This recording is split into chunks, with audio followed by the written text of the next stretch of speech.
Por falar em Supremo Tribunal Federal, o Supremo deve retomar na próxima quarta-feira, depois de amanhã, o julgamento sobre os processos com delação premiada. Será que vai seguir a sugestão do ministro Luiz Roberto Barroso, que perdeu, né, na votação, que seja a partir da votação do Supremo, da decisão do Supremo Tribunal Federal? Vai ter efeito retroativo, né? Vai ser só naquele momento que as defesas recorreram?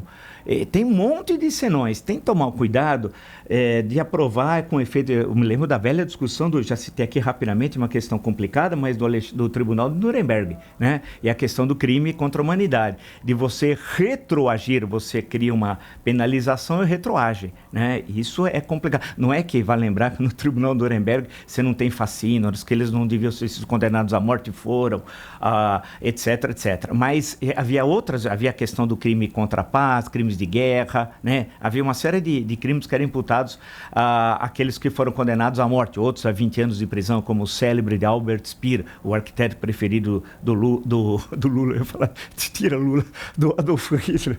O Lula nem sabe o que é arquitetura. O Hitler, ainda bem que não sabe, porque o Hitler foi um criminoso inacreditável da história, né? Mas o Speer foi condenado a 20 anos de prisão. Depois escreveu suas memórias, que são bastante conhecidas aí, até num filme chamado Arquitetura da Destruição, a base, boa parte daquilo são as memórias do Speer. Mas a questão que se coloca é que, se você, acho eu, né? Se você toma uma decisão, ela tem esse efeito retroativo, né? Se você vai ter de refazer, então, das 143 condenados, 132 sentenças poderão ser revistas, como é que fica isso daí? Portanto, a questão toda, volto a dizer, é uma questão política, não uma questão jurídica, né? No fundo, o jurídico, nada, tudo passa pela política. A questão é que querem destruir a Lava Jato. A Lava Jato teve um papel histórico fundamental. Ela mostrou que havia aqui no nosso país o maior escândalo de corrupção da história. E não há nenhum paralelo no continente americano, quiçá na humanidade, um desvio da magnitude do Petrolão. E teve um chefe de quadrilha, que foi o Luiz Inácio Lula da Silva. Isso é inquestionável. Que o dinheiro foi desviado, as provas são inquestionáveis. Que as pessoas receberam propina, inquestionável. Inclusive, elas devolveram o dinheiro, né? Que elas fizeram, mais de 100 delações foram homologadas pelo Supremo Tribunal Federal. Então, isso é uma coisa. Outra coisa é eventuais erros formais nos processos, né? E outra coisa são as mensagens que que o Brasil conheceu através do site The Intercept Brasil, mensagens indevidas entre os procuradores, trocada entre eles e o então juiz Sérgio Moro. Algumas mensagens eram mais do que indevidas, se aproximavam de relações, cometiam delitos, né?